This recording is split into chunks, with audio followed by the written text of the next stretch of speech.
Hello, good afternoon, dear friends of the press. Glad to be with you for a few minutes this afternoon. My name is Charles Boamah, I'm Vice President of Finance for the African Development Bank. And perhaps I'll start with just a brief intro, a few words about the annual meetings, which will be ending in about an hour from now. We have the closing ceremony at 4 o'clock local time in Marrakech.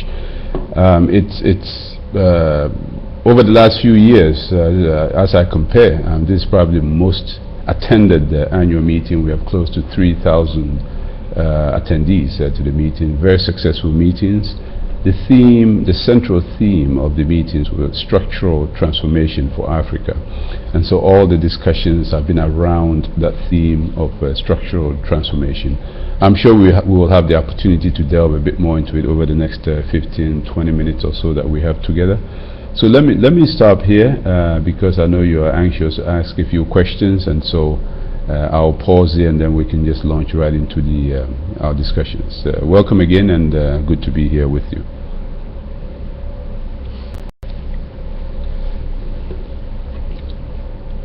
Can you hear me?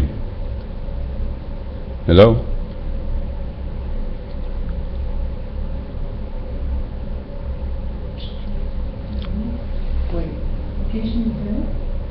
Okay, very well. So what are the conclusions of the annual meeting? As I said, the annual meetings will be ending in an hour from now.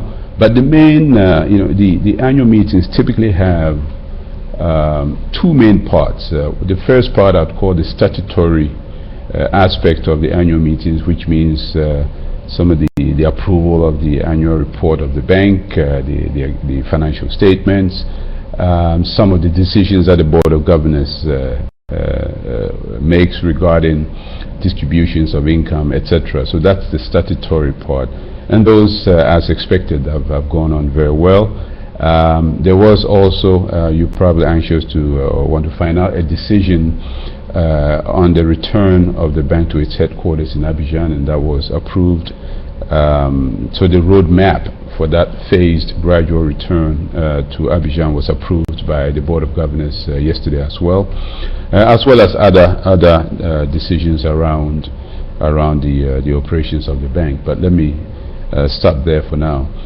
We also had a very, very interesting discussion with our governors on a proposed Africa 50 fund, which is intended to help scale up and accelerate infrastructure development in Africa. A very exciting proposal.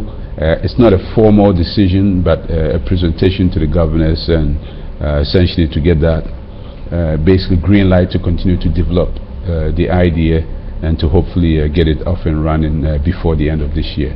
So that's another, I wouldn't call it a decision, but a discussion that took place with our governors just yesterday.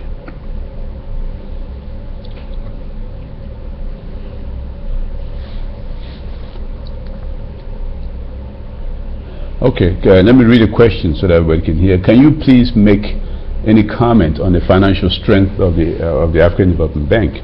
I'm happy to report to you that the bank continues to enjoy very strong financial health. As you know, the bank is the only institution on the continent that enjoys a AAA rating from all the rating agencies, JCR, Fitch, Moody's, and of course S&P, the major rating agencies, international rating agencies, and with a stable outlook. That's very important to add. And that is based on the bank's intrinsic financial strength, so the strength of its balance sheet, as well as the very strong support that the bank enjoys from its member countries, all member countries. So it's a good financial position. The bank reported decent earnings in the current year for 2012, which allows it to essentially build up its reserves to be able to do more, to be able to take on more risks in the member countries in the forms of loans and equity investments, etc.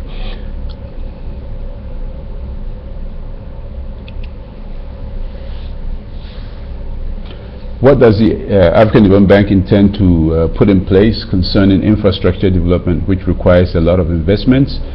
Yes, as I mentioned to you just a few minutes ago, a very exciting proposal that we are discussing with both our board of directors and also the governors, which we discussed yesterday, and it is called the Africa 50 Fund. You may be wondering, well, where is that name coming from, Africa 50 Fund? Well, of course, I'm sure you guessed, as the African Union celebrates its 50th anniversary, and in fact many African countries have either just celebrated or are about to celebrate their 50th anniversary, we believe that it is time to put in place a mechanism to deal with the $50 billion infrastructure deficit that the continent faces. And so, well, here you are, Africa 50 Fund, to essentially deal with the infrastructure deficit. What exactly is it? The gist of this is essentially to a new vehicle which is separate from the African Development Bank, but a very close link to the African Development Bank, that will be endowed with a certain level of equity to enable it to essentially provide the right signals, the right risk mitigation, etc., to the private sector, to private sources of capital. The central thesis, central premise of this is that there is the scale of the infrastructure development that is required dwarfs the current flows, the current official flows and the current sources of financing, and you have to bring in the billions and billions of money, dollars, that sit in private pools of capital that are actually interested in investing in infrastructure if the right conditions are present, if the right risk mitigation is present. So basically what this fund is intended to do is to, for example, based on our experience, if you have $1 billion of equity, you could be crowding in essentially a $10 billion worth of infrastructure investment. The focus will be on infrastructure investments or infrastructure projects, let me put it that way, that are bankable, that are commercially viable, because of course we'll be attracting the private sector and you have to make it viable. But to attract the private sector, you have to have a certain level of equity. So the appeal is to the African countries in the first place to provide that base equity, I would call it, that would enable this fund to take off. And then we could have other tiers of equity that come in from other sources, including the bank itself investing in this equity of the instrument. As I described earlier, this is one that is getting a lot of attention, is getting a lot of appeal from our key stakeholders, and we are looking to, between now and before the end of the year, get something off and running on this very exciting proposal. But the key here is that infrastructure, business as usual, will not work. Business as usual would simply delay the realization of many, many important transformational infrastructure projects on the continent. But the continent cannot wait. People need electricity and they need it now. And this is why we are looking to accelerate the effort. Thank you.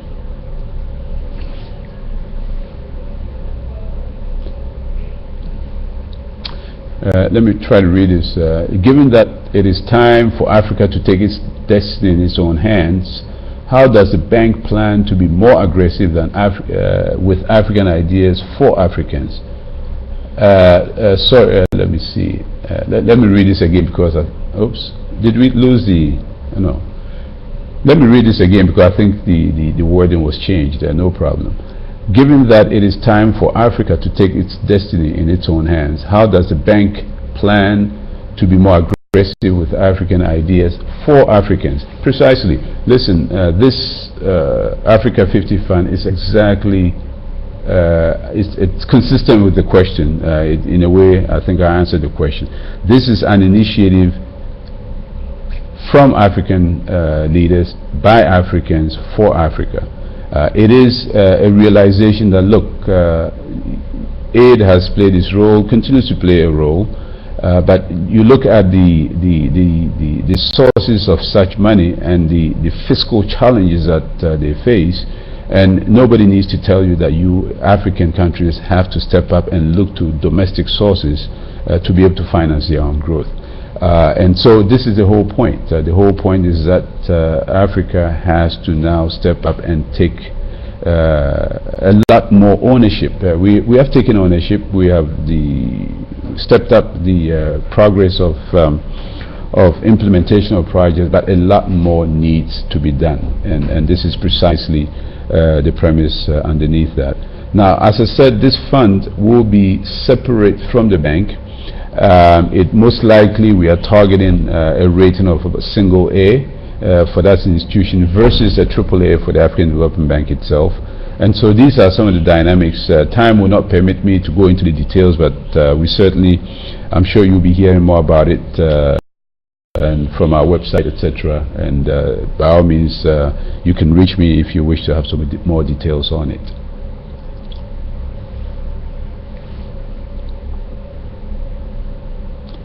Okay, this is a long one. As you try to strike a balance between a provider of funds or a mobilizer of funds in order to meet the huge needs of infrastructure development of the continent, where is your focus? What is the right split? Beyond China, how is the global appetite currently for investing in Africa, and to what extent is the AfDB playing a role in that regard? I think this question also links back to what I've been talking about all along. I mean, I think on this Africa 50 fund. But before that, let me talk about the bank itself. The bank itself, as you know, we just 2 weeks ago, the board of directors approved our 10-year strategy, and the areas of operational focus remain fairly unchanged. And one of the biggest areas, in fact the biggest areas in terms of operational focus is infrastructure, because it is key to regional integration, it is key to expanding trade within the continent, and on and on. And the lack of infrastructure, as most of you already know, takes off easily 2% of GDP growth.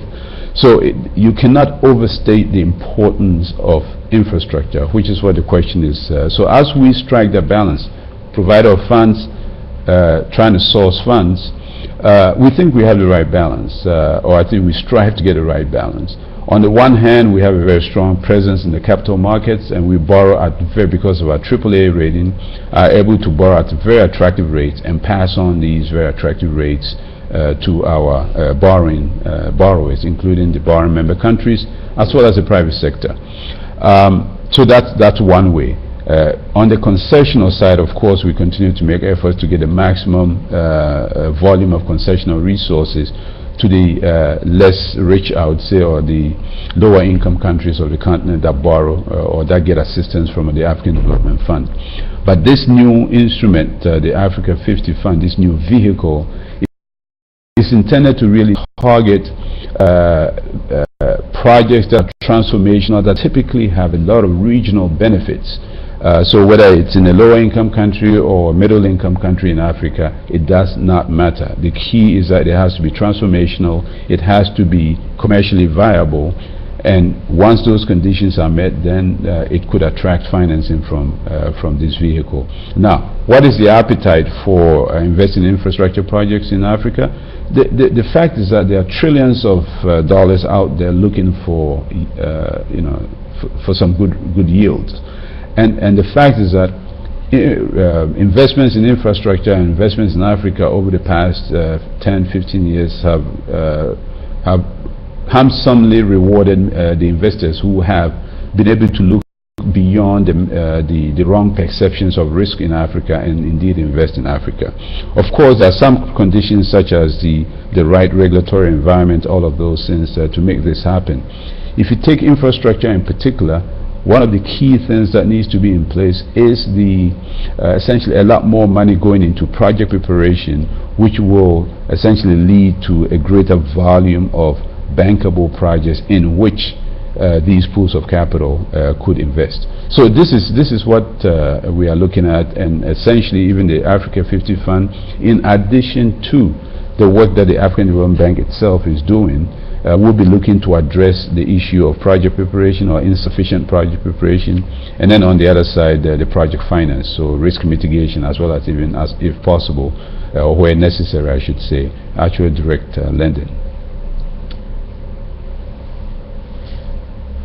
So in our 10-year strategy, where do women stand, given that almost half of African, that they constitute about half of Africa's population? Excellent question. In fact, if you visited our website and seen our 10-year strategy, you see that now I talked about the core operational areas, which is infrastructure, private sector development, regional integration, skills and development, so the whole area of vocational technical training, and of course the whole governance area. So these are the core operational areas. But cutting across all of these areas is gender. Of course, we have and then the key objectives also, the transition to green growth, and then inclusiveness. So inclusiveness also has a gender dimension, mind you.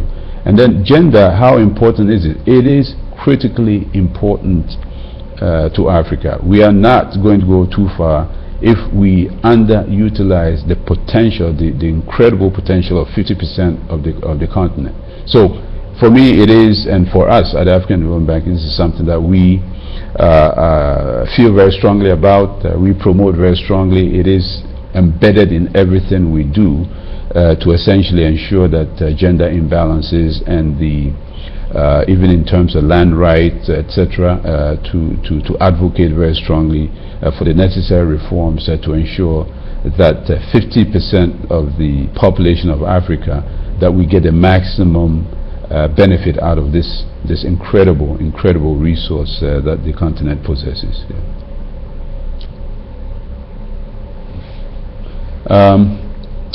Quoting President Kaberuka, the world needs Africa and Africa needs the world. Okay, Africa can give the global economy a shot in the arm. How exactly is Africa helping the global economy? Very straightforward. You look around and I mean, you have slow growth or no growth, recessions in some countries, and you look at the demographics, particularly even in Africa, and this huge youth population that you project forward with, and this is why we have to make all the right decisions now in investments, in infrastructure, in the things that would ensure that we get the maximum dividend out of this young population. Africa's population is projected to increase very significantly, and so a prosperous Africa basically increases global demand.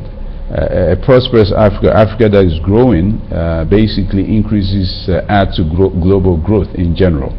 It is very simple math. So if other parts of the world are not growing and you have an Africa that is growing, in fact you want to encourage even more growth in Africa, because that pulls the whole global growth numbers up. And this is basically the simple explanation, or the simple reason behind the President's comment. Africa needs the world, which is true, technology, even flows of capital to invest in the appropriate projects on the continent. And on the other hand, the world needs Africa. I mean, our growth is a contribution to global growth.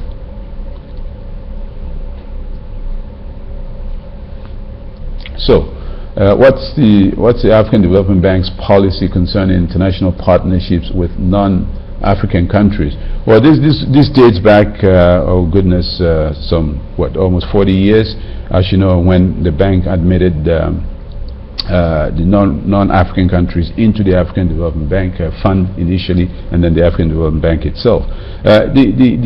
The policy, I wouldn't say there's a written policy per se, but basically the common sense position is, in all of these relationships, it has to be a win-win situation.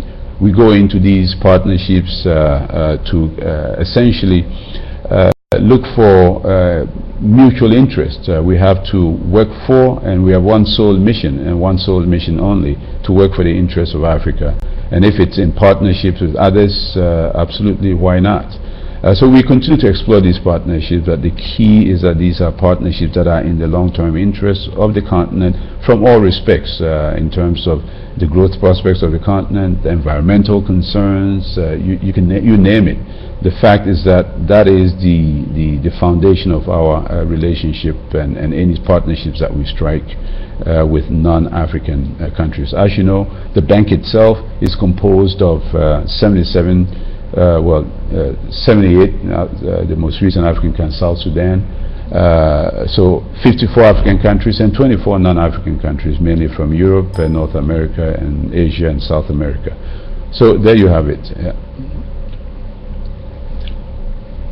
I'm afraid I think we have time for maybe one last question. There you go. It's the last question. You read my mind.